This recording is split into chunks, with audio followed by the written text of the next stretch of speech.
దేవుని పరిశుద్ధ గ్రంథములో నుండి ఆదికాండము 22వ అధ్యాయం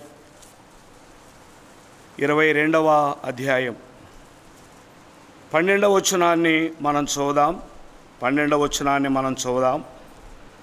అప్పుడు ఆయన, ఆ చిన్నవాని మీద చేయి వేయకుము, అతనిని ఏమీ చేయకుము, నీకు ఒక్కడైన నీ కుమారుని నాకియ వెనుతీయలేదు గనుక నీవు దేవునికి భయపడువాడవని ఇందువలన నాకు కనబడుచున్నది అనెను.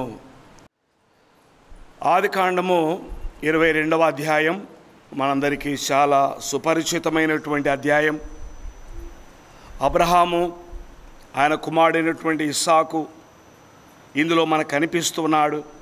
చూడండి 12వ వచనం. అప్పుడు ఆయన, ఆ చిన్నవాని మీద చేయి వేయకుము, అతనిని ఏమీ చేయకుము, నీకు ఒక్కడైన నీ కుమారుని నాకియ వెనుతీయలేదు గనుక నీవు దేవునికి భయపడువాడవని ఇందువలన నాకు కనబడుచున్నది. ఎందువలన అంటే, నా మాట నీవు విన్నావు, నేను చెప్పింది నీవు చేశావు. కాబట్టి అబ్రహాము కానీ, పాత నిబంధన భక్తులు దావీదు కానీ, సమూయేలు కానీ, యోసేపు కానీ, వీరందరూ కూడా ఎక్కడికంటే ప్రభు అయిన యేసుక్రీస్తు దగ్గరికే నడిపించేవారుగా ఉంటున్నారు. ఏ భక్తులైనా వారు సంపూర్ణులు కాదు, కానీ ప్రభు అయిన యేసుక్రీస్తును వారు మనకు పరిచయం చేసేవారుగా వారు మనకు కనిపిస్తున్నారు. కాబట్టి బిడ్డారా, అబ్రహాము జీవితంలో ఉన్నటువంటి ప్రభువు చాలా ప్రాముఖ్యమైన వాడు. మోషే యొక్క జీవితం, మోషే కాదు, మోషేలో ఉన్నటువంటి ప్రభువు. మోషేను ప్రభు ఏం చేశా అంటే నడిపించాడు. వీరందరినీ మాధ్యమాలుగా ప్రభు వాడుకుంటూ మరి వెళ్ళాడు. కానీ నిరంతరము ఉండేవాడు, శాశ్వతమైనటువంటి వాడు, మనము పూజింపదగినటువంటి వాడు, మనము నిరంతరము కాంక్షించేవాడు ఎవరంటే మన ప్రభు అయిన యేసుక్రీస్తు వారే. పరలోకానికి వెళ్ళిన తర్వాత, ఏంటి ప్రభువా ఇన్ని కష్టాలు పెట్టావు నాకు నీవు అని ప్రభు నేను అడగాలి అని అనుకుంటామంట. ఏంటి ప్రభువా నాకేనా ఇవన్నీ, చూడు ఎంత బాధ అనుభవించా, ఎన్ని కష్టాలు అనుభవించా. కానీ అక్కడికి వెళ్ళిన తర్వాత నోట మాటలు రాదంట. అట్లే ఆయన మహిమను చూస్తూ ఉంటా. యోహాను కూడా పద్మాసు ద్వీపంలో ఉండి, నాకు ఎందుకు ప్రభువా ఇంత శ్రమ, ఈ పద్మాసు ద్వీపానికి పంపావు, ఆహారం లేదు, నీళ్లు లేవు, వెళ్ళినప్పుడు ప్రభు నేను అడగాలి అని అనుకున్నాట. కానీ అక్కడికి వెళ్ళిన తర్వాత యోహాను ప్రభువును చూడగానే చచ్చిన వాని వలె ఇంకేం మాటలు రాలేదు. కాబట్టి ప్రభు యొక్క మహిమను, ప్రభు యొక్క ఉన్నత స్థితిని, ప్రభు యొక్క మరి పిడార గొప్పతనాన్ని, ఆయన అక్షయతను మనము అక్కడికి వెళ్ళి చూసినప్పుడు మనకి ఇంకా ఏమి రాదు. మనకేమొస్తుందంటే ఊరికే నిర్గంతపోయి ఆయన వైపు చూడడం తప్ప ఇంకేమీ చేయలేము. ఏదైనా చేయాలంటే ఇక్కడే చేయాలా. పాట పాడాలన్నా, పరిచర్య చేయాలన్నా, ఏదైనా ప్రభువును గురించిన కార్యము చేయాలన్నా ఇక్కడే మనం చేయాలి. కానీ అక్కడికి పోతే ఇంకేం చేయలేం. అక్కడికి వెళితే ప్రభువును స్తుతిస్తూ ఉంటాం అంతే, ఆయన మహిమను చూసి ఆనందిస్తూ ఉంటాం. కోటి లోకములో జీవించున్న దినాల్లో మనం ఏం చేయాలంటే ప్రభువును ఘనపరచు వారంగా ఉండాలి. కాబట్టి పాత నిబంధన భక్తులు కానీ, కొత్త నిబంధన భక్తులు కానీ, వారందరూ ఎవరంటే మాధ్యమాలు. మనల్ని ప్రభు దగ్గరికి, ప్రభువును చూపించే వారుగా మనకు కనిపిస్తారు. నీవు నేను కూడా ఈ లోకంలో శాశ్వత కాలం ఉండం, మనందరికీ తెలిసిందే. మనము కూడా మాధ్యమాలుగా ప్రభు దగ్గరికి ఇతరులు నడిపించే సాధనాలుగా మనము వాడబడాలి. నువ్వు ఏ స్థలములో ఉన్నా, ఏ ప్రాంతంలో ఉన్నా, అది ఉద్యోగమా, వ్యవసాయమా, కూలి పనా, ఇంట్లో పని చేస్తున్నామా, చిన్నదా పెద్దదా, అయితే మనం ఏం చేయాలంటే ప్రభు దగ్గరికి నడిపించేవారుగా మనము ఉండాలి. బాప్తిసం ఇచ్చి యోహాను కూడా అంతే. ప్రభు అయిన యేసు క్రీస్తు కంటే ముందుగా ఈ లోకములో ఆయన జన్మించాడు. ప్రభు అయిన యేసు క్రీస్తును గూర్చి ఆయన ఏం చేశాడంటే ప్రకటించాడు. నా వెనుక ఒక ఆయన వస్తున్నాడు, ఆయన నాకంటే శక్తిమంతుడు, ఆయన చెప్పులు మోయుటకు నేను పాత్రుడను కాను, నాకంటే నా వెనుక వచ్చున్నవాడు నాకంటే ప్రముఖుడు అని ప్రకటిస్తూ ఉన్నాడు. ప్రకటిస్తూనే అన్నాడు, ఇదిగో వచ్చాడు, నేను ఎవరిని గురించి అయితే చెప్పానో ఆయన వచ్చాడు, ఇదిగో ఈయనే లోక పాపాన్ని మోసుకొని పోయే దేవుని గొర్రెపిల్ల. యోహాను ప్రభువుని గురించి ప్రకటిస్తున్నాడు. ఆయన ప్రకటిస్తున్నాడు, నీవు నేను కూడా ఏం చేయాలంటే ప్రభువుని గురించి ప్రకటిస్తాను. యోహాను బాప్తిసం ఇచ్చి యోహాను ప్రభు అయిన యేసు క్రీస్తు యొక్క మొదటి రాకడను గురించి ప్రకటించాడు. నా వెనుక వస్తున్నాడు, నాకంటే ముందువాడు ఆయనే, ఆయన చెప్పులు కూడా నేను మోయడానికి యోగ్యుని కాదు, ఆయన శక్తిమంతుడు, ఆయన నాకంటే ప్రముఖుడు, ఆయన గొప్పవాడు అని ప్రకటించాడు. ప్రకటిస్తుండగానే ప్రభు వచ్చాడు, ఇదిగో ఈయనే నేను చెప్పానన్నాడు. ఆయన ఎవరి గురించి అయితే నేను చెప్తున్నాను ఈయన వచ్చాడు, ఇదిగో ఈయనే అని ఆయన చెప్పి సంతోషించాడు. మనం కూడా మన ప్రభు రాబోతున్నాడని తెలియచేస్తున్నాం కదా. మన దినాల్లోనే ప్రభు వస్తే మనకెంత సంతోషం. మన దినాల్లోనే యోహాను కదా ప్రభు అయిన యేసు క్రీస్తు నువ్వు ప్రకటిస్తుండగానే ఆయనను చూసి ఇదిగో ఏనేని, నేను చెప్పినవాడు ఏనేని ఎలాగ చెప్పాడు. అలాగే మన దినాల్లో కూడా ప్రభు అయిన యేసు క్రీస్తు వారు వస్తే అది చెప్పడానికి శక్యం కానీ ఆనందం, సంతోషం. అలాగే వస్తే మనం ధన్యులమే వాస్తవంగా.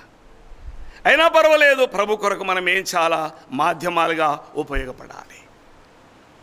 అబ్రహాము జీవితాన్ని మనం చూస్తున్నప్పుడు అబ్రహాము జీవితం ముఖ్యం కాదు, అబ్రహాము జీవితమును మార్చిన ప్రభువు ముఖ్యం. అబ్రహాము జీవితంలో ప్రవేశించినటువంటి ఆ దేవదేవుడు ముఖ్యం. ఆయనను గూర్చి మనం ఏం చేయాలంటే ఆలోచించాలి, ఆయనను గురించి మనం ఏం చేయాలా ఆరాధన చేయాలి.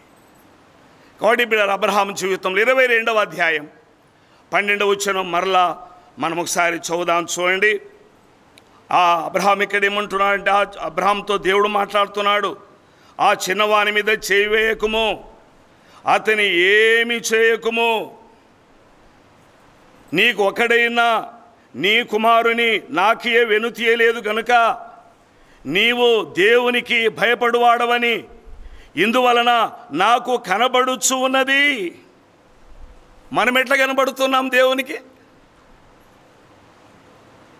మనుషులకు బాగా కనపడవచ్చు, దేవునికి ఎలా కనపడుతున్నాం? మనుషులు చెప్పవచ్చు, బాగా పై రూపాన్ని చూసి, పై వేషాన్ని చూసి ఈ అమ్మాయి మంచిదే, ఈ అబ్బాయి మంచిదని మనం చెప్పవచ్చు. కానీ దేవుడు మనల్ని గురించి ఆ మాట చెబితే అది ఎంత ధన్యకరమండి. దేవుడు మెచ్చుకొనదగిన దాసుడే ధన్యుడు. కాబట్టి అబ్రహామును గురించి దేవుడిచ్చిన సాక్ష్యం, దావీదును గురించి దేవుడిచ్చిన సాక్ష్యం, ఇదిగో ఇతడు నా చిత్తానుసారుడైన మనుషుడు, ఇతడు నా ఉద్దేశములు నెరవేర్చు వాడు, నేను ఏర్పరచుకునిన వాడు, నా హృదయానుసారుడు అన్నాడు కదా.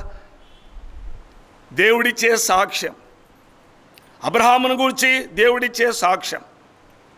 వారి జీవితాల్లో లోటుపాట్లు ఉండవచ్చు, కానీ వారందరూ కూడా మనమందరం ఎవరు కూడా అంటే మనమందరం కనపడకుండా వెళ్ళిపోయేవారమే. మనమంతా షేడ్, అబ్రహాము కానీ షేడే, యాకోబు కానీ షేడే కదండి, దావీదు కానీ షేడ్ కానీ వారు ఎవరైనా మన ప్రభు అయినా యేసుక్రీస్తు వారు.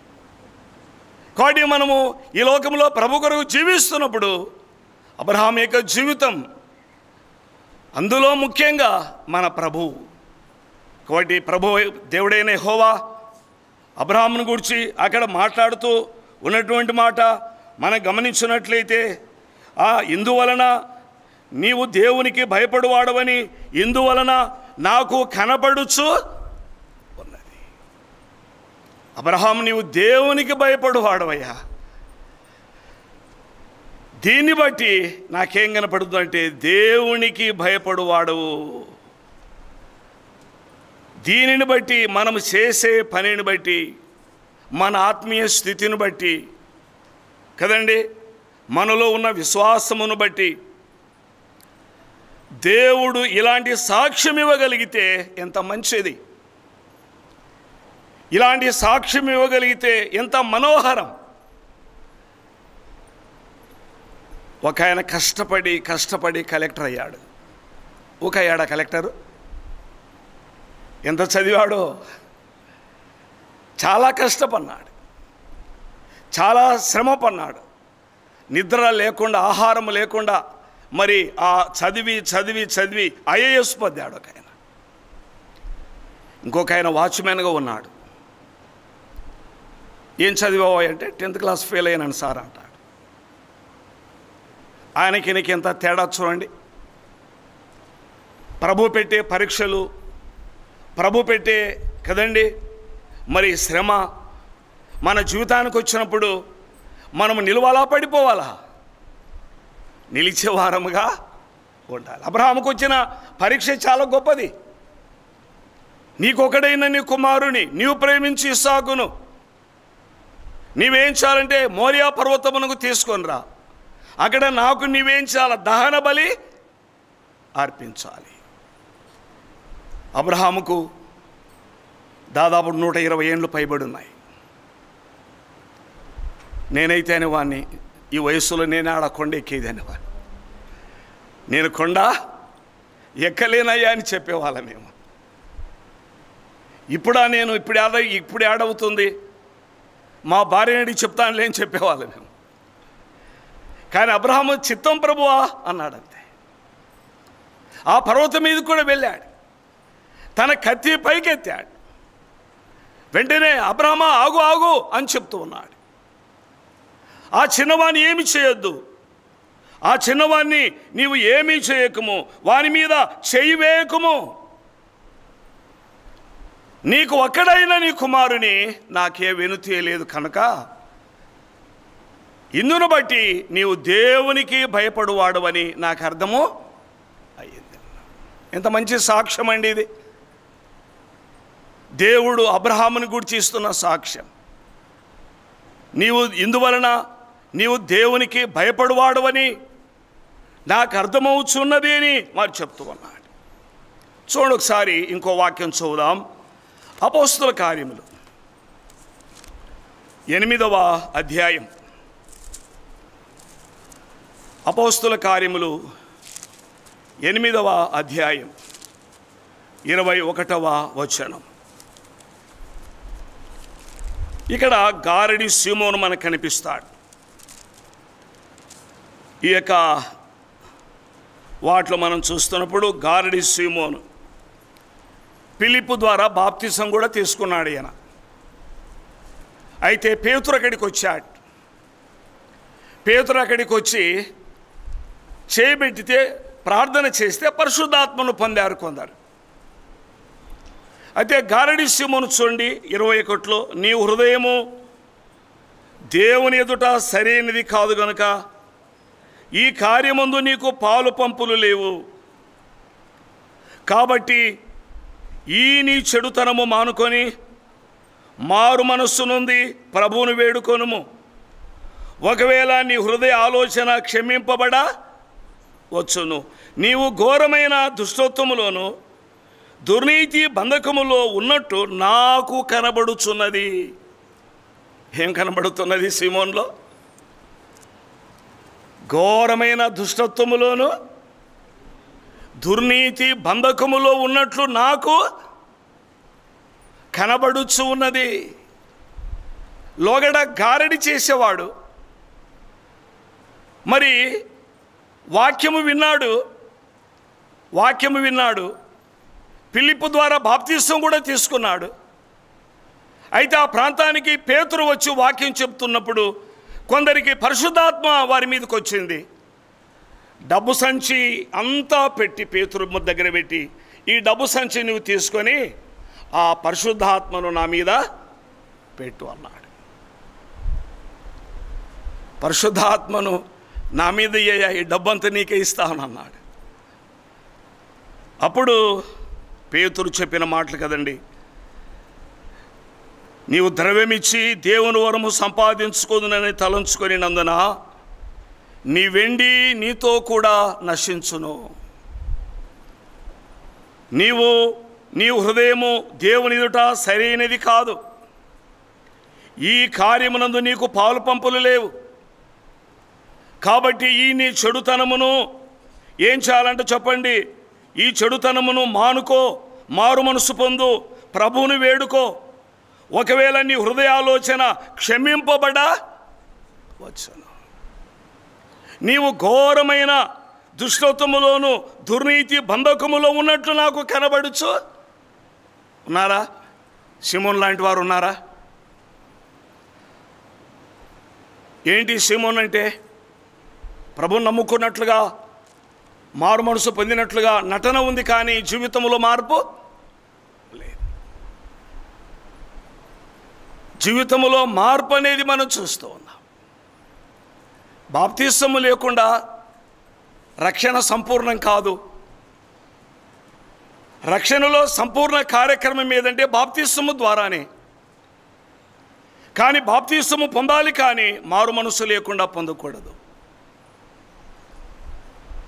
పాపక్షమాపణ నిమిత్తమైన బాప్తిస్మము తీసుకోవాలి. మారు మనసు కలిగిన వారు ఏం చేయాలి? బాప్తిసాన్ని తీసుకోవాలి. ఏదో మతం కొరకు కాదు, మాకు పెండ్లి కావాలి కాబట్టి బాప్తిసం అని కాదు, మా తల్లిదండ్రులు ఏమన్నా అనుకుంటారేమో బాప్తిసం తీసుకోకపోతే అని కాదు, లేకుంటే మా పక్కన వారు ఇంకా నమ్ముకోలేదా, నీవు నమ్ముకోండి ఎందుకు బాప్తిసం తీసుకోలే అంటారేమో అని కాదు. బాప్తిసం అనేది రక్షణలో సంపూర్ణమైన కార్యక్రమమే, కానీ అయితే మారు మనసు అనేది చాలా ప్రాముఖ్యం. కాబట్టి ఇక్కడ పౌలు ఆ సిమోనును గద్దిస్తూ ఉన్నాడు. ఎట్లా కనబడుతుంది నీ హృదయం నాకంటే? ఘోరమైన దుర్నీతి బంధకములో దుష్టత్వములో ఉన్నట్లు నీ వెంటనే వేడుకో, ప్రభువుని వేడుకో. ఆయన కరుణించి ఒకవేళ నీకు సహాయము చేస్తాడు, నీవు ఆయనను వేడుకో అని ఆయన చెప్తూ ఉన్నాడు. ప్రియులారా, అబ్రహాం ఎలా కనబడుతున్నాడు? సిమోను హృదయం ఎలా కనబడుతుంది చెప్పండి? అబ్రహాముని గురించి దేవుడు అన్నాడు కదండి, ఆయన ఇచ్చినటువంటి చక్కని మాట మనం చూస్తున్నాం. నీవు దేవునికి భయపడువాడవని ఇందువల్ల నాకు కనబడుచున్నది. కానీ సిమోను ఎలా కనబడుతున్నాడు?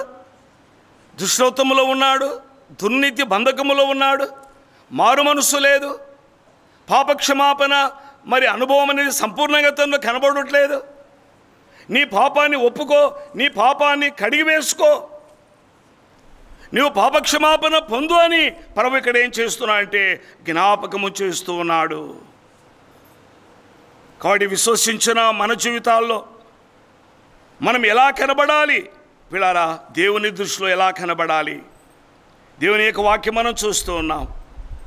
నీవు చేసే పనిని బట్టి, నీవు కలిగి ఉన్న విశ్వాసమును బట్టి, నీవు కలిగి ఉన్న విధానాన్ని బట్టి అబ్రహాము వలె కదండి, మనం ఇక్కడ చూస్తున్నట్లయితే అబ్రహాము వలె మరి కనబడడం అనేది ఎంత ప్రాముఖ్యమొచ్చు అండి. చూడండి, ఆదికాండం 22వ అధ్యాయం 18వ వచనాన్ని మనం చదువుదామండి. మరియు నీవు నా మాట వినినందున భూలోకములోని జనములనియు నీ సంతానము వలన ఆశీర్వాదింపబడును, నా తోడని ప్రమాణము చేయుచున్నానని యెహోవా సెలవిచ్చాను. నీవు నా మాట వినినందున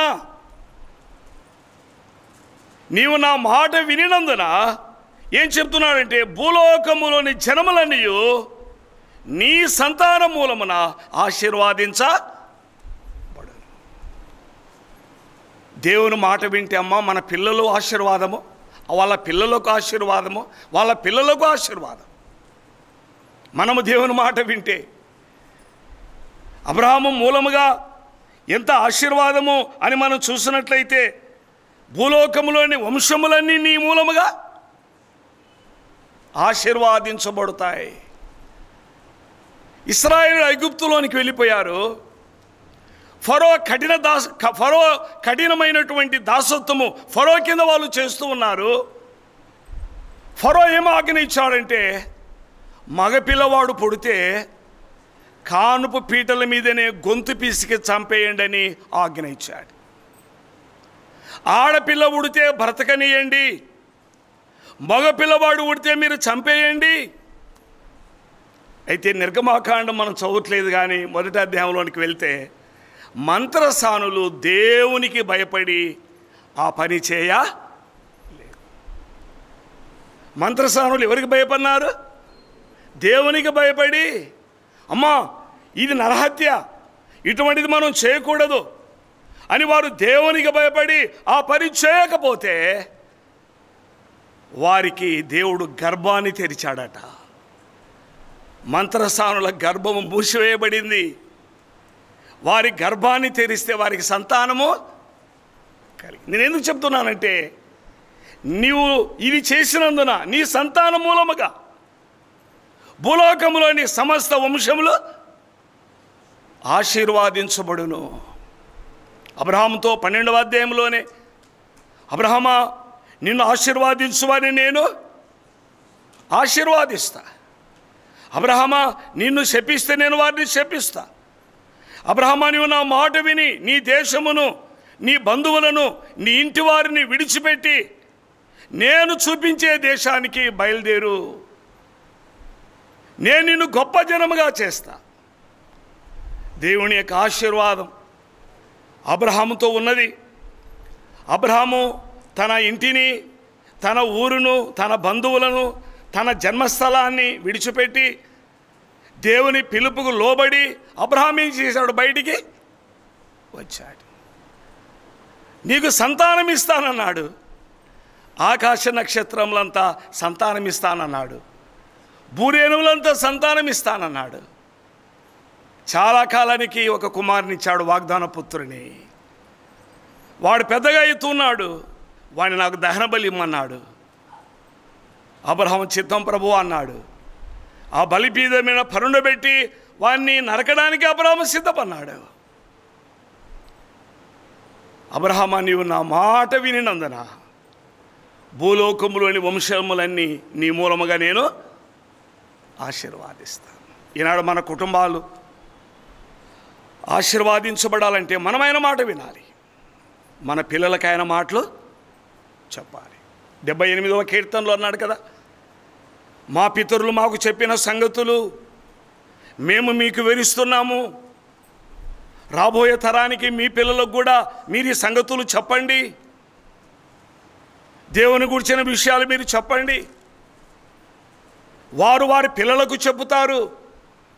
ఇలాగూ దేవుని యొక్క నియామకం, దేవుని యొక్క కార్యాలు మన కుటుంబాలలో వర్ధిల్లుతాయి. కోడి ప్రభువుని నమ్ముకుంటే నేను ఒక్కని ఆశీర్వాదించబడడం కాదు, నీవు నీ భార్య మాత్రమే ఆశీర్వాదించబడడం కాదు, నీ పిల్లలకు ఆశీర్వాదమే, వారి పిల్లలకు కూడా ఆశీర్వాదమే. అందుకే కుటుంబ ప్రార్థన ఉండాలి. ఇంట్లో అందరూ కలుసుకొని ఒక చిన్న పాట పాడుకోవాలి, సమయం ఉంటే ఒక చిన్న వాక్యం చదువుకోవాలి, కనీసము ఇంటి పెద్దగాని ఎవరో ఒకరు ప్రార్థన చేయాలి. ఇశ్రాయేలు వారికి దేవుడు చెప్పుతూ వచ్చినా న్యాయాధిపతుల కాలంలోనికి వెళితే వారు యెహోవాను ఎరగని తరము అయిపోయేదట. న్యాయాధిపతులు 2:10 వ్రాయబడింది, యెహోవానైనను యెహోవా వారికి చేసిన కార్యములైనను ఎరగని తరము పుట్టగా. అందుకే దేవుడు వారిని అమ్మోనీయులకు మోయాబీలకు ఏం చేశాడు? మరి దాసులుగా అప్పగించాడు. ఆయన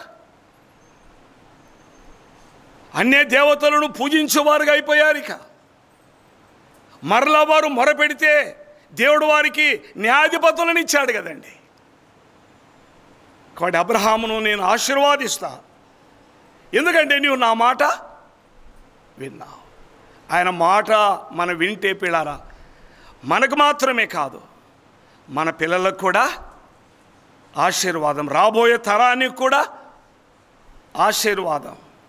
దేవుని యొక్క వాక్యం మనం గమనించాం కదా, మంత్రసానులు దేవునికి భయపడి ఆ ఇశ్రాయేలు స్త్రీల పట్ల వారు ప్రవర్తించినందున వారికి దేవుడేమిచ్చా అంటే సంతాన అభివృద్ధిని ఆయన అనుగ్రహించాడు. కాబట్టి దైవవాక్యంలో మనం గమనిస్తున్నటువంటి ఈ యొక్క పరిశుద్ధ లేఖనాలు పిల్లారా, మనం చూస్తున్నప్పుడు అబ్రహాము జీవితంలో ఆయన ఎలాంటి వాడిగా ఉన్నాడు, దేవుడు అబ్రహామును ఎలాగ మెచ్చుకున్నవాడిగా ఉన్నాడో చూడండి.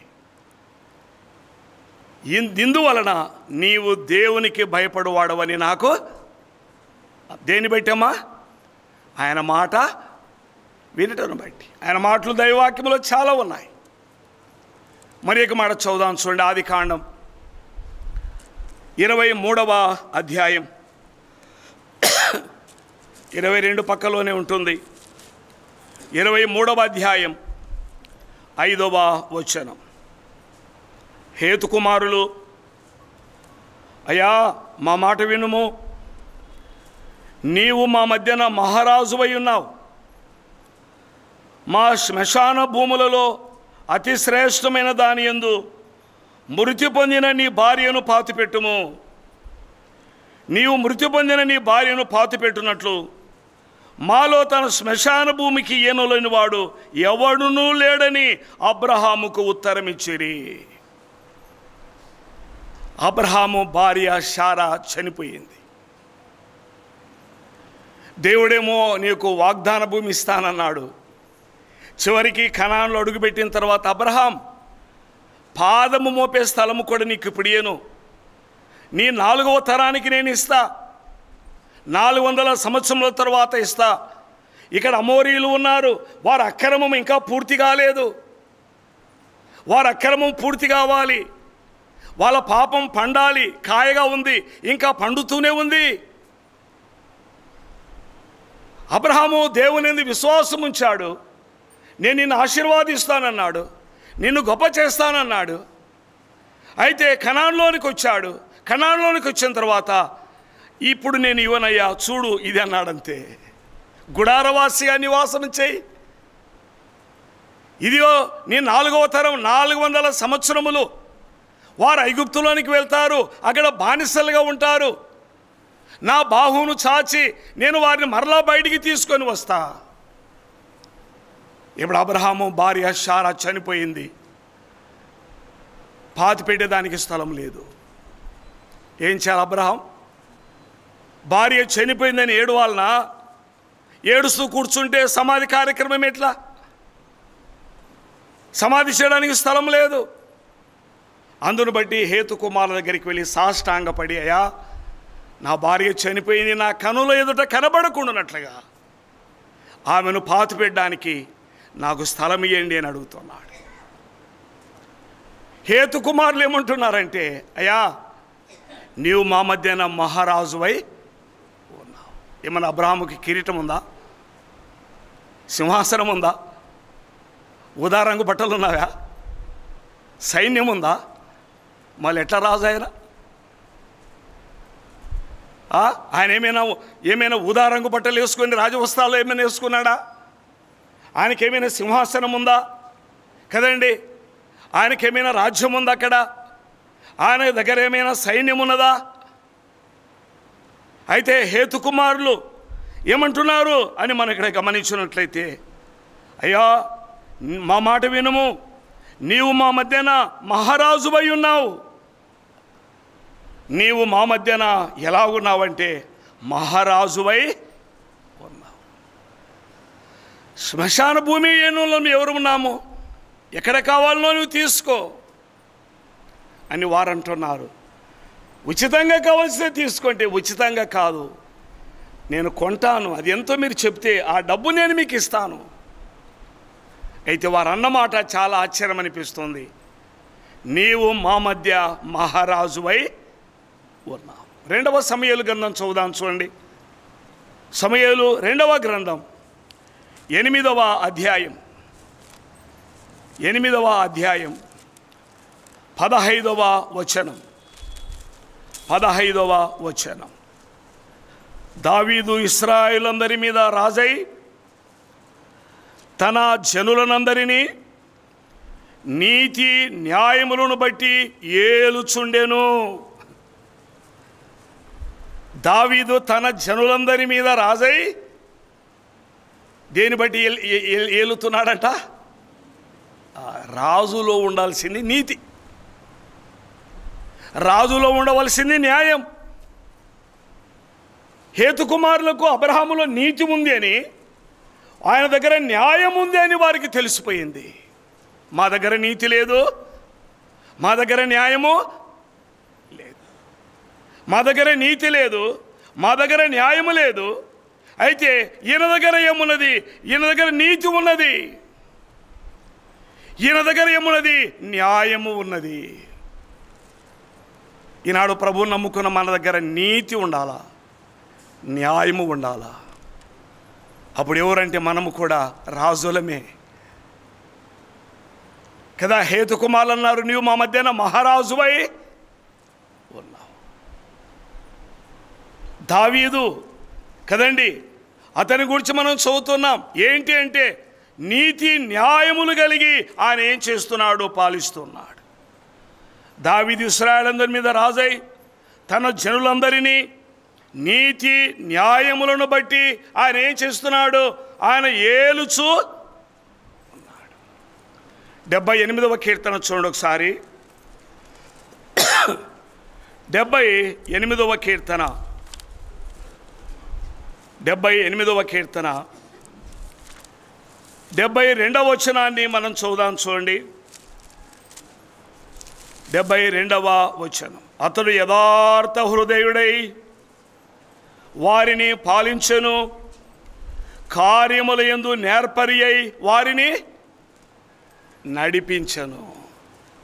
యథార్థ హృదయుడై పాలించెను. రాజు దగ్గర ఏముండాలమ్మా?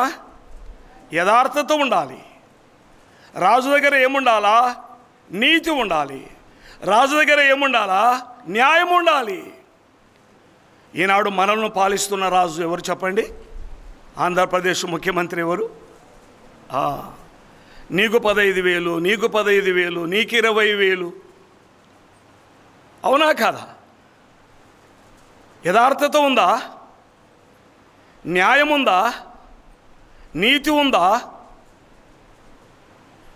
అబ్రహాము దేని బట్టి ఆయన రాజు, అబ్రహాము దేని బట్టి ఆయన న్యాయము, అబ్రహాములో దేనిని బట్టి ఆయన అయ్యా నీవు మాకు మహారాజు అయి ఉన్నావు. అబ్రహాములో ఏమున్నదంటే యథార్థత ఉన్నది. అబ్రహాములో ఏమి ఉన్నదంటే నీతి ఉన్నది. రాజుకు ఈ లక్షణాలు ఉండాలి. యథార్థ హృదయం గలవారు కదండి, ఈ లక్షణాలు రాజుకు ఉండాలి. ఈయన కుమారుడు దావీదు కుమారుడు సొలొమోన్ లేత ప్రాయం గలవాడిగా ఉన్నప్పుడు రాజయ్యాడు. 1000 దహన బలులు అర్పించాడు ఆయన గిబియోన్లో. యెహోవా రాత్రి ప్రత్యక్షమై కుమారుడా సొలొమోన్ నీకేం కావాలనో కోరుకో అన్నాడు. ఏమి కోరుకున్నాడు సొలొమోన్ అంటే ఈ ప్రజలకు నీతి న్యాయములు తీర్చగలిగిన, నీతి న్యాయములు చెప్పగలిగినటువంటి జ్ఞానము నాకు దయచేయి. ఇంతమంది జనాలు ఉన్నారు, ఎన్ని సమస్యలు నా కాడికి వస్తాయి, ఎంతోమంది కొట్టుకొని వస్తారు, ఎంతోమంది న్యాయం తీర్చమని వస్తారు. వాళ్ళ హృదయాలు నాకు తెలియదు, వారి సంగతి నాకు తెలియదు. ఇంతమందిని పాలన చేయాలంటే నాకేం కావాలంటే నీవు జ్ఞానం ఇస్తే కానీ నేను పొందలే. కాబట్టి సొలొమోన్ దేవుణ్ణి ఏమి అడిగాడు అని మనం చూస్తే పిల్లారా, సొలొమోను దేవుని ఏమి అడిగాడంటే నాకు జ్ఞానము దయచేయి, వివేకము గల హృదయము దయచేయి, వివేకము గల హృదయము దయచేయి, న్యాయం ఎక్కడనో అది తెలుసుకునే జ్ఞానము దయచేయి. నా దగ్గరికి వచ్చినప్పుడు ఎక్కడ జ్ఞానం ఉన్నదో, ఎక్కడ మరి వివేకము నాకు తెలియదు, అది నేను నాకు దయచేయి. సొలొమోనుకి ఏం చేశాడు? దేవుడు దయచేశాడు. సొలొమోనుకు ఆయన అనుగ్రహించాడు. అందుకే సొలొమోను పిల్లారా గొప్ప జ్ఞానాన్ని ఆయన పొందుకున్నాడు. షెబా దేశపు రాణి సొలొమోను యొక్క జ్ఞానాన్ని పరీక్షించడానికి ఆమె వచ్చింది. 2 తేనెటీగ డబ్బలు ఎత్తుకొని వచ్చిందంట. నిజమైన తేనెటీగలు ఎక్కడున్నావో, డూప్లికేట్ మామూలుగా ఉండే తేనెటీగలు ఏ డబ్బలో ఉన్నావో చెప్పందంట ఆమె. సొలొమోన్ అంట ఆ 2 కుండలను ఆ కిటికీ దగ్గర పెట్టి, ఆ కిటికీ తెరవండి అన్నారట ఆయన. కిటికీ తెరిచిన తర్వాత మీ డబ్బలు ఓపెన్ చేయండి అన్నారట. ఆ పక్కనే తోట ఉంది. ఏవైతే నిజమైన తేనెటీగలో అవి గుయ్యిన పైకి లేచాయి. ఒక పెంచుకున్న తేనెటీగలు అవి లోపలనే ఉన్నాయి.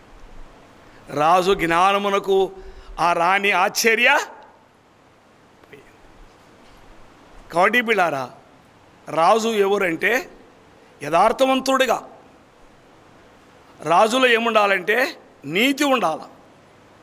రాజులో ఏముండాలంటే న్యాయము ఉండాలి. మన రాజు మన ప్రభు అయిన యేసుక్రీస్తు వారు. ఆయన నమ్ముకున్న మనలో కూడా ఏముండాలి చెప్పండి? యథార్థత ఉండాలి. మనలో కూడా ఏముండాలంటే నీతి అనేది మనలో కూడా మనం కలిగి ఉండాలి.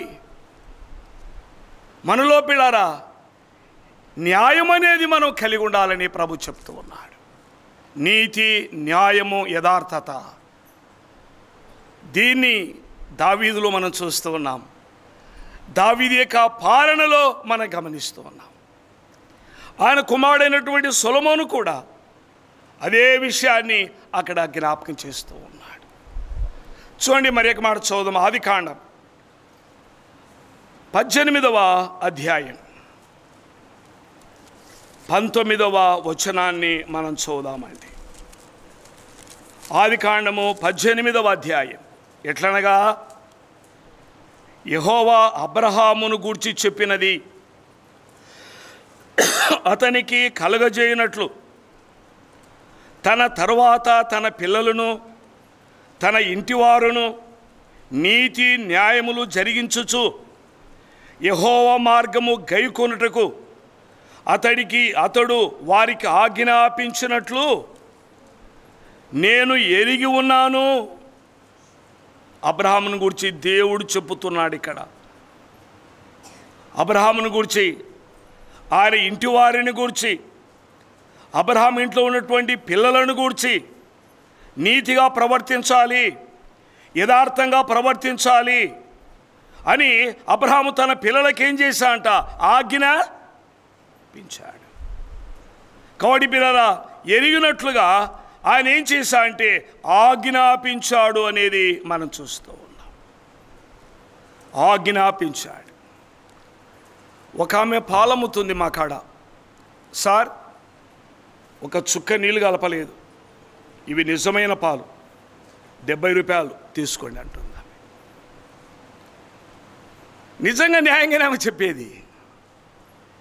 నేనేం కలపలేదు, అయితే ఇది నిజమైనటువంటిది, అయితే లీటర్ 70 రూపాయలు ఇస్తున్నా, తీసుకోండి అంటూ. ఇంకా నీళ్ళు కలుపుతున్నారు, ఎంత అంటే 70 రూపాయలు అంటున్నారు. అక్కడ కూడా ఎవరిలో యథార్థత ఉంది చెప్పండి? కాబట్టి అబ్రహాము ఏంటి అని మనం చూస్తే నీతి, యథార్థత తన ఇంటి వారికి ఆజ్ఞాపించాడంట. మనం నీతిగా ఉండాలి, మనం యథార్థంగా ఉండాలి, దేవుని భయం కలిగి జీవించాలి అని ఆయన ఏం చేశా అంటే ఆజ్ఞాపించిన వాడిగా పిల్లారా మనం చూస్తూ ఉన్నాం. కాబట్టి మన జీవితాల్లో కూడా అబ్రహామును గూర్చి మనం జ్ఞాపకం చేసుకుంటున్నప్పుడు, అబ్రహామును గూర్చిన విషయాలు పిల్లారా మనము మరి వింటున్నప్పుడు మనలో కూడా ఏమి ఉండాలి అని ప్రభు చెప్తున్నా అంటే యథార్థత అనేది మన జీవితాల్లో మనం కలిగి ఉండాలి. ఒక బ్రదర్ ఉన్నాడు, మంచి ఉద్యోగం చేస్తాడు, పాటలు బాగా పాడతాడు, స్వార్థకు వచ్చి బాగా పత్రికలు అందిస్తాడు ఆయన. ఆరాధనలో స్తుతి కూడా చెప్తాడు. అయితే ఆరాధన వర్తమానం మాట్లాడన్నా అంటే, లేదు బ్రదర్ నేను ఆ పని చేయలేనంటాడు ఆయన. ఏమన్నా పాటలు పాడుతున్నావు కదా, బలలో పాలు పొందుతున్నావు కదా, స్తుతి చెప్తున్నావు కదా, లేదు నా ఉద్యోగం అలాంటిదన్నా, నా ఉద్యోగం అలాంటిది, నేను అడగకపోయినా నా జోబిలో పెడతారు వాళ్ళు అంటాడు ఆయన. అడగకపోయినా నా జోబిలో పెడతారు.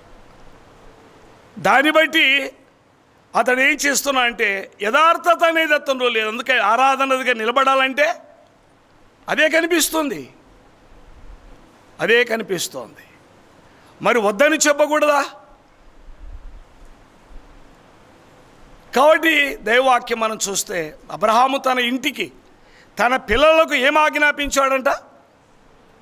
నీతి, న్యాయము, యథార్థత కలిగి ఉండాలి అని అబ్రహాం పిల్లారా తన కుటుంబానికి ఆయన నేర్పినవాడిగా మనం చూస్తూ ఉన్నాము. అందుకే అతడు ఆజ్ఞాపించి ఉండుట నేను ఎరిగి ఉన్నాను, నేను ఎరిగి ఉన్నాను అని ఆయన ఇక్కడ జ్ఞాపకం చేస్తూ ఉన్నాడు. కాబట్టి అబ్రహాము యొక్క హృదయం ఎలా ఉన్నది అంటే నీవు దేవునికి భయపడు వాడు. అబ్రహామును గురించి అన్య రాజులు ఏమని సాక్ష్యం ఇచ్చారు చెప్పండి? మా మధ్యనే నీవు మహారాజువు. ఎందుకు మహారాజు ఆయన? అది అంటే నీవు మా మధ్యన మహారాజువై ఉన్నావు అని ఆయన అక్కడ జ్ఞాపకం చేస్తూ ఉన్నాడు. అబ్రహాము జీవితంలో మరొక మాట చదువుదామండి. 13వ అధ్యాయం, ఆదికాండము 13వ అధ్యాయం 5వ వచనం 6వ వచనం మనం చదువుదాం. చూడండి. అబ్రహాముతో కూడా వెళ్ళిన లోతుకును గొర్రెలు, గొడ్లు, గుడారములు ఉండెను గనుక వారు కలిసి నివసించుటకు ఆ ప్రదేశము చాలకపోయెను. ఎందుకనగా వారి ఆస్తి వారు కలిసి నివసించలేనంత విస్తారమై ఉండెను. అప్పుడు అబ్రహాము పశువుల కాపర్లకును లోతు పశువుల కాపర్లకును కలహం పుట్టెను. ఆ కాలమున కనానీయులు, పెరిజ్జీయులు ఆ దేశములో కాపురము ఉండిరి. కాబట్టి అబ్రహాము మనము బంధువులము గనుక నాకును నీకును నా పశువుల కాపర్లకును నీ పశువుల కాపర్లకును కలహం ఉండకూడదు. ఈ దేశమంతయు నీ ఎదుట ఉన్నది కదా, దయచేసి నన్ను విడిచి వేరుగా నుండుము. నీవు ఎడమ తట్టును వెళ్ళినలా నేను కుడి తట్టునకును, నీవు కుడి తట్టునకు వెళ్ళినలా నేను ఎడమ తట్టునకును వెళ్ళుదునని లోతుతో చెప్పగా అబ్రహాము మరి లోతు వారిద్దరూ బహు ఆస్తిపరులైపోయారు. వారి ఆస్తి అంట వారు కలిసి నివసించలేకుండా చేసింది. వారు కలిసి నివసించలేనంత ఆస్తి అయిపోయింది వారికి. వాళ్ళ పశువుల కాపర్లకు వీరి పశువుల కాపర్లకు కలహం వచ్చింది.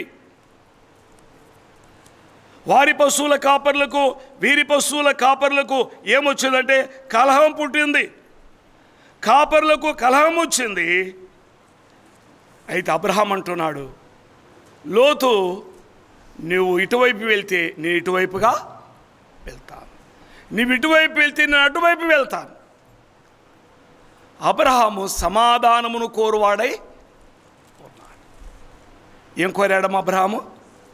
ఆ సమాధానమును ఆయన కోరుచున్నవాడిగా మనం చూస్తూ ఉన్నాం. మొదటి అవకాశము లోతుగా ఇస్తున్నాడు. లేకుంటే నేను ఇటు వెళ్తాను నీవు ఇటు వెళ్ళని చెప్పలేదు ఆయన. మొదటి అవకాశాన్ని ఎవరికి ఇస్తున్నాడంటే లోతుకే ఇస్తున్నాడు. కాబట్టి సమాధానము కోరుచున్నవాడిగా మనం చూస్తూ ఉన్నాం. మన కుటుంబాలలో సమాధానం ఉందా? భార్య భర్తల మధ్యన సమాధానం ఉందా? తల్లు పిల్లల మధ్యన సమాధానం ఉందా? అక్క చెల్లెళ్ళ మధ్యన సమాధానం ఉందా? అన్నదమ్ముల మధ్యన సమాధానం ఉందా? సంఘములో సమాధానం ఉందా? అబ్రహాము సమాధానాన్ని కోరుతూ ఉన్నాడు. మన జీవితాల్లో మనం ఏం కలిగి ఉండాలంటే సమాధానం.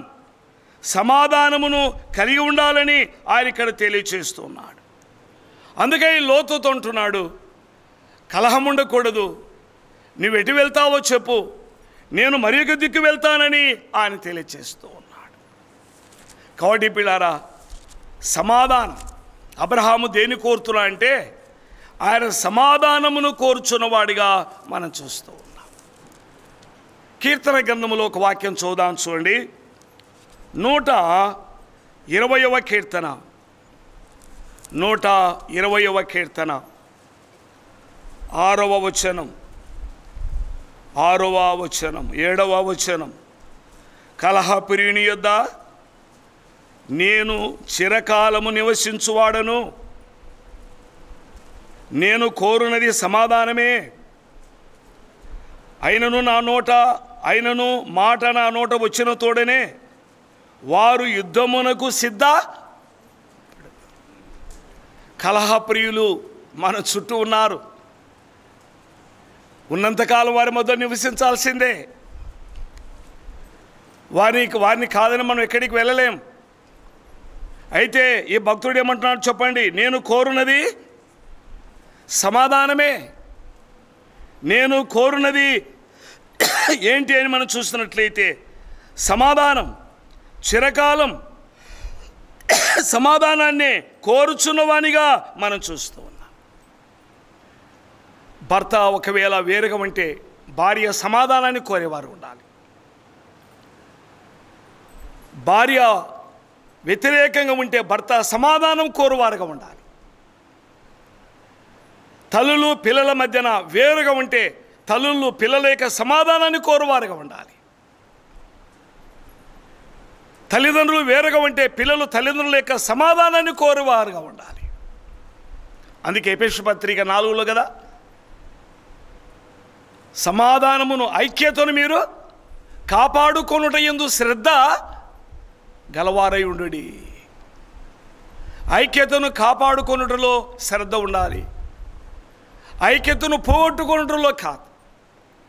నా భర్త నాతో మాట్లాడు, నేను కూడా మాట్లాడనని కాదు. ఒకవేళ కోపం వచ్చిందా, సూర్యుడు అస్తమించే వరకు అది ఉండకూడదు. ఆ కోపాన్ని తీసివేసుకోవాలి. ప్రభువే కదా మనకి నేర్పేది. కాబట్టి సమాధాన కారకుడు ఆయనే. మన జీవితాల్లో ప్రభు మనకు అనుగ్రహించున్నది ఏది అని మనం చూస్తే సమాధానం. కాబట్టి పిల్లారా, అబ్రహాము యొక్క జీవితంలో అబ్రహాము దేవునికి భయపడువాడు. అబ్రహాము మహా రాజు. అబ్రహాము ఇక్కడ మనం గమనించినప్పుడు ఆయన ఎవరని చూస్తే ఆయన సమాధానమును కోరు వాడుగా ఉంటూ ఉన్నాడు. మరి ఒక మాట చదువుదాం చూడండి. ఆదికాండము 17వ అధ్యాయం, 17వ అధ్యాయం, 17వ అధ్యాయము 9-10 వచనాలు. 17, 9, 10 వచనం. మరియు దేవుడు నీవు మాత్రమే గాక నీ తరువాతి వారి తరములలో నీ సంతతియు నా నిబంధన గైకొనవలెను. నాకును నీకును నీ తరువాత నీ సంతతికిని మధ్య మీరు గైకొనవలసిన నిబంధన ఏదనగా మీలో ప్రతి మగవాడు సున్నతి పొందవలెను. మీరు మీ గోప్యాంగ చర్మమును సున్నతి పొందవలేను. అది నాకు నీకు మధ్య నున్న నిబంధనకు సూచనగా ఉండును. 8 దినముల వయస్సు గలవాడనగా నీ ఇంట పుట్టినవాడైనను నీ సంతానము కాని అన్యుని యొద్ద వెండితో కొనబడిన వాడైనను మీ తరములలో ప్రతి మగవాడును మీలో సున్నతి పొందవలేను. నీ ఇంట పుట్టినవాడు నీ వెండితో కొనబడిన వాడును తప్పక సున్నతి పొందవలేను. అప్పుడు నా నిబంధన మీ శరీరమందు నిత్య నిబంధనగా ఉండును. సున్నతి పొందని మగవాడనగా ఎవని గోప్యాంగ చర్మము సున్నతి చేయబడదో అటివాడు తన జనుల నుండి కొట్టివేయబడును. వాడు నా నిబంధనను మీరి ఉన్నాడని అబ్రహాముతో ఆయన చెప్పగా. అబ్రహాముతో ఆయన చెప్పగా 17-18 చదువుదాం చూడండి. 18 అబ్రహాము ఇష్మాయేలుని సన్నిధిని బ్రతుక ననుగ్రహించుమని దేవునితో చెప్పగా. అబ్రహాము పిల్లారా, మరి అక్కడ మనం చూస్తున్నట్లయితే ఒక ఏంటి అనేది మనం ఇక్కడ గమనించినట్లయితే ఆయన ఒక నిబంధన చేస్తూ ఉన్నాడు. అబ్రహాముతో దేవుడు ఏం చేస్తున్నాడు? ఒక నిబంధన. ఏంటి నిబంధన అంటే సున్నతిని గూర్చిన నిబంధన. సున్నతిని గూర్చిన నిబంధన ఆయన చేస్తూ ఉన్నాడు. 23వ వచనం, 17వ అధ్యాయం 23వ వచనం. అప్పుడు అబ్రహాము తన కుమారుడైన ఇష్మాయేలును, తన ఇంట పుట్టిన వారిని అందరినీ, తన వెండితో కొనబడిన వారిని అందరినీ, అబ్రహాము ఇంటి మనుషులలో ప్రతివానిని పట్టుకొని దేవుడు తనతో చెప్పిన ప్రకారము ఆ దినమందే వారి వారి గోప్యాంగ చర్మము సున్నతి అబ్రహాము గోప్యాంగ చర్మము సున్నతి చేయబడినప్పుడు అతడు 99 ఏండ్ల వాడు. ఏంటి నిబంధన అంటే మరి సున్నతి చేయించబడాలి.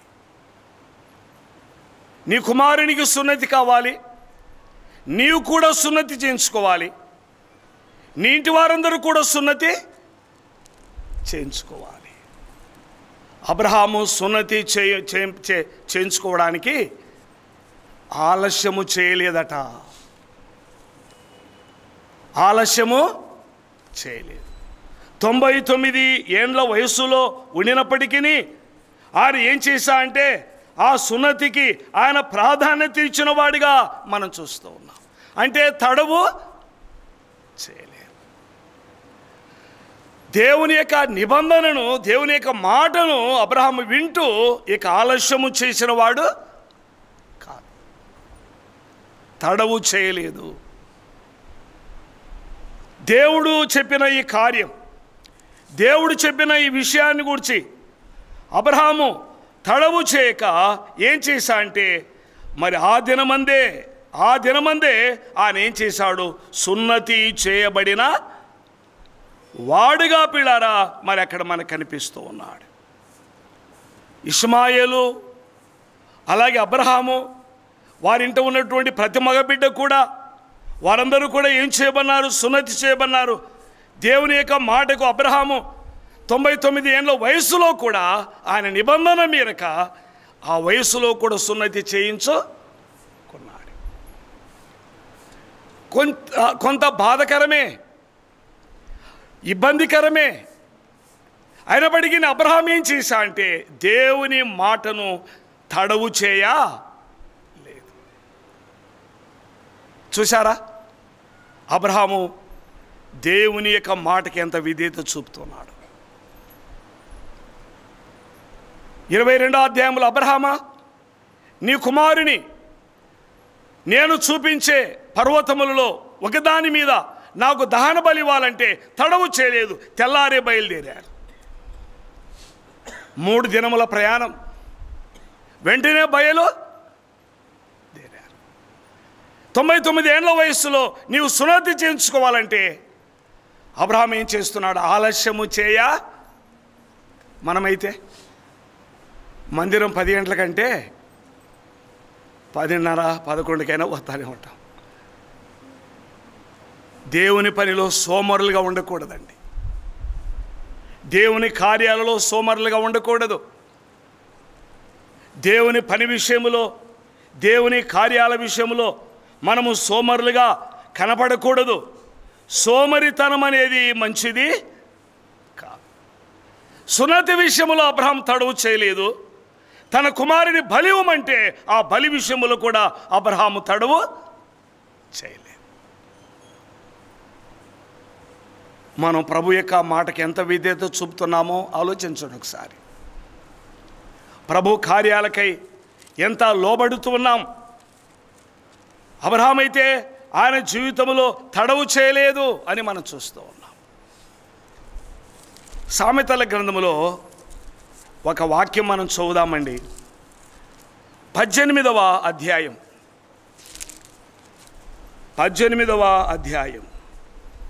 9వ వచనం. పనిలో జాగు చేయువాడు నష్టము చేయువానికి బ్రదర్. పనిలో జాగు చేయువాడు ఏం చేస్తున్నాడంట? నష్టము చేసేవాని సహోదరుడు. పనిలో జాగు చేయువాడు నష్టము చేయువానికి సహోదరుడు. మనము నష్టం కలిగించే వారంగా ఉంటామండి. నష్టము చేసే బ్రదర్స్గా సిస్టర్స్గా ఉంటాం. ఏదంటే పనిలో జాగు చేస్తే, పనిలో ఆలస్యము చేయకూడదు. కాబట్టి అబ్రహాము నీతో నేను ఒక నిబంధన చేస్తున్నా. ఆ నిబంధన ఏంటి అంటే సున్నతి చేయించబడాలి. నీ ఇంటిలో ఉన్న దాసులు మగవాడు ప్రతివాడు సున్నతి పొందాలి. నీ కుమారుడైన ఇష్మాయేలు నీవు ఈ దినమునైనా సున్నతి పొందాలి. అబ్రహాము ఎంత వయస్సు చెప్పండి? ఆ వయస్సులో అబ్రహాం ఏం చేశా అంటే సున్నతి పొందినవాడిగా మనం చూస్తూ ఉన్నాం. దేవుని పని విషయంలో, దేవుని కార్యాల విషయంలో పిల్లారా ఆలస్యము చేయకూడదు, అలక్ష్యము చేయకూడదని దేవుని యొక్క వాక్యము మనకు తెలియచేస్తూ ఉన్నది. దేంట్లో ఆలస్యం చేయకూడదు? దేవుని ఆజ్ఞ.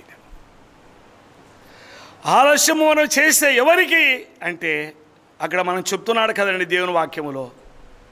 మరి ఆలస్యము చేస్తే ఎవరికి నువ్వు సహోదరుడు అంటే నష్టము, సంఘానికి నష్టం. అది నీకు తెలియట్లే.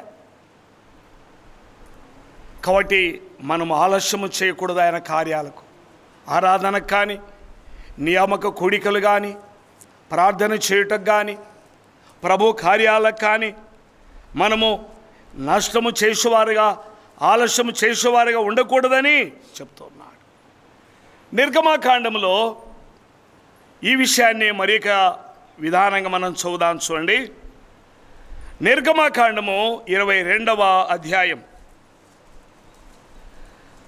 29వ వచనం, 22-29. నీ మొదటి సస్య ద్రవ్యములను అర్పింప తడవు చేయకూడదు.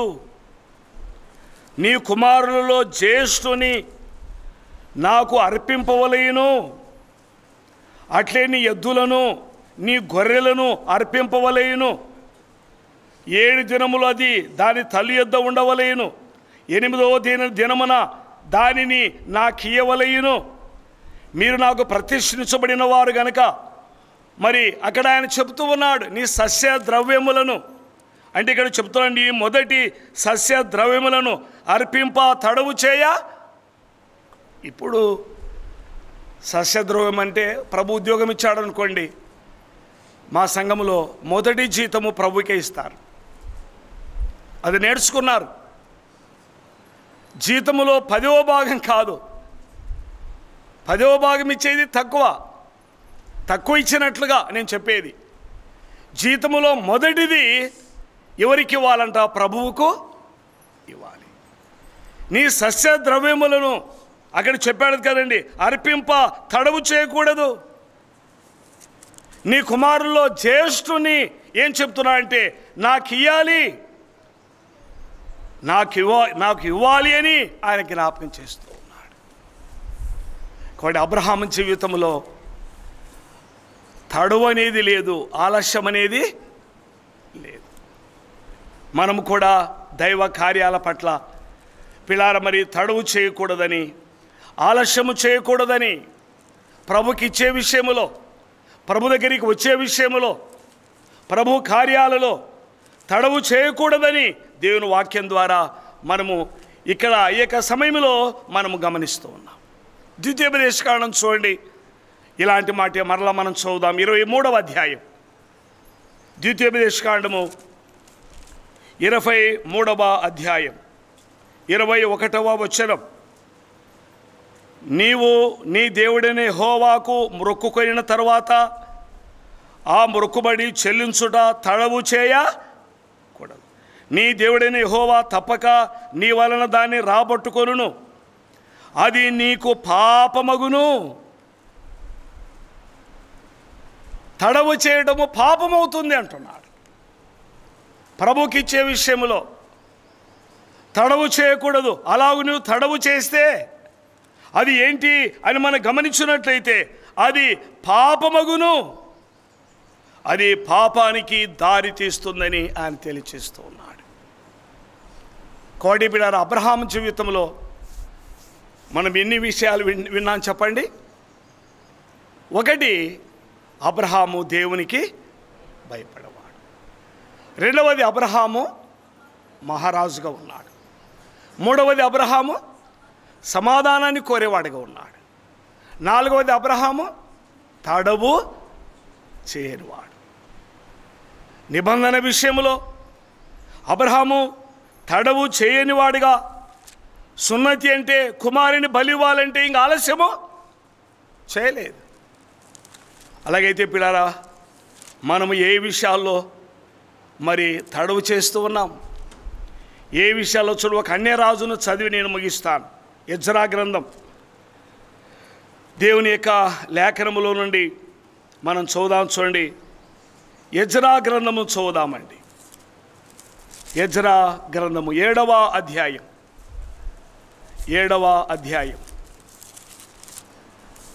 11వ వచనం. అర్తహషస్త రాజు ఇక్కడ మనకు కనిపిస్తున్నాడు.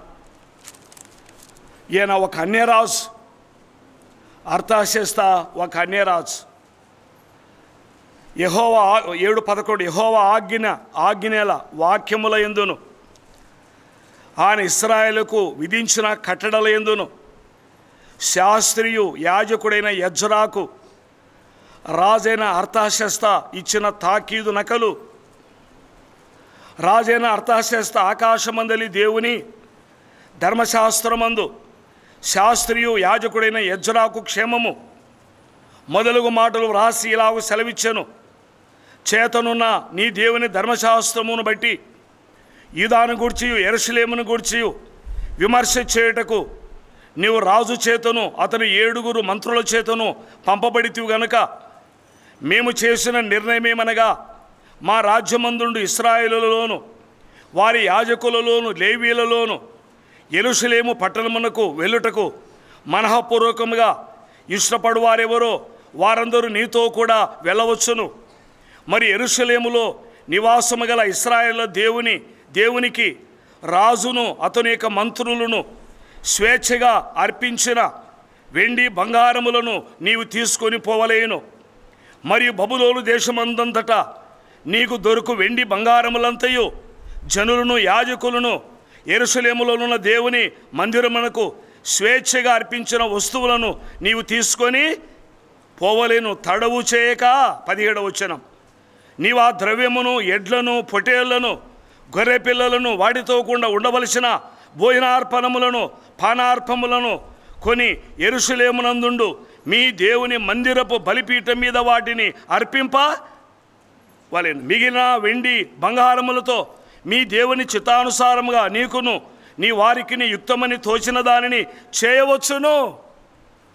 ఒక అన్యరాజు అర్తహషస్త ఎజ్రాకు పిడార మరి ఆయన ఒక ఆజ్ఞ ఇచ్చి, ఒక నకలిచ్చి ఆయన పంపిస్తున్నాడు.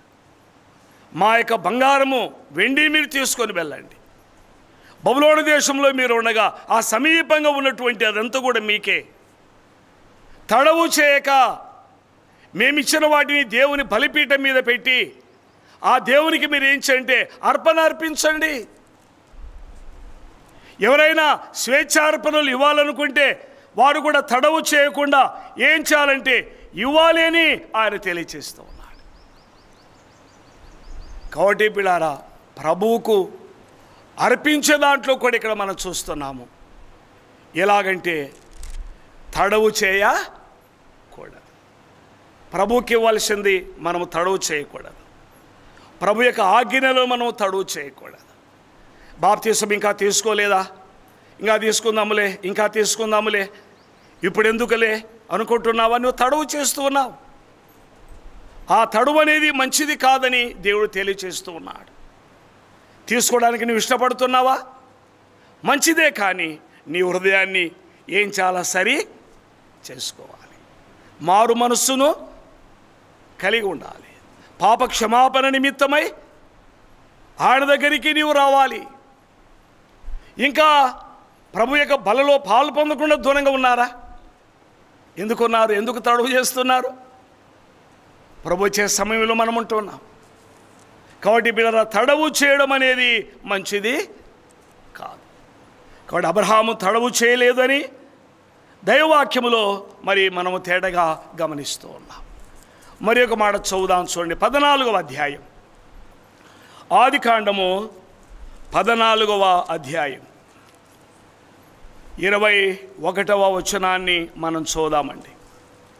21వ వచనం, 22వ వచనం.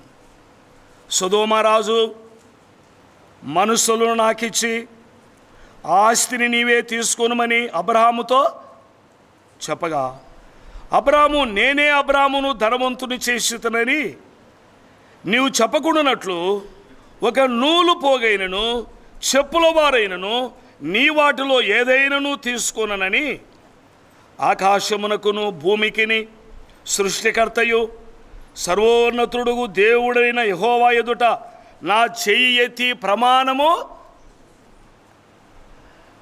అబ్రహాముకు సొదొమ ఆస్తి ఎంత అండి? ఎంత అంటే చాలా లెక్కించలేనంత ఆస్తి వచ్చేది.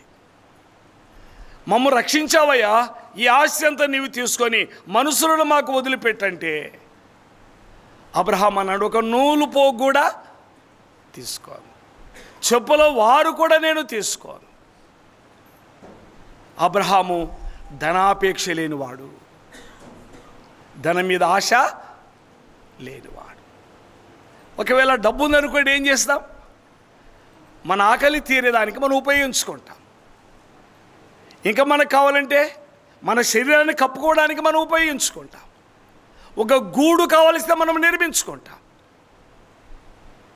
అయితే అబ్రహాము ఆస్తి అంతా నీవే తీసుకోమంటే ఆయన అంటున్నాడు, ఏది కూడా నేను తీసుకోను. అబ్రహామును నేనే ధనవంతుని చేశానేమో నీవు అనుకుంటావేమో, ఒక నూలు పోగు కానీ ఒక చెప్పుల వారు కానీ నేను తీసుకోనను అన్నాడు.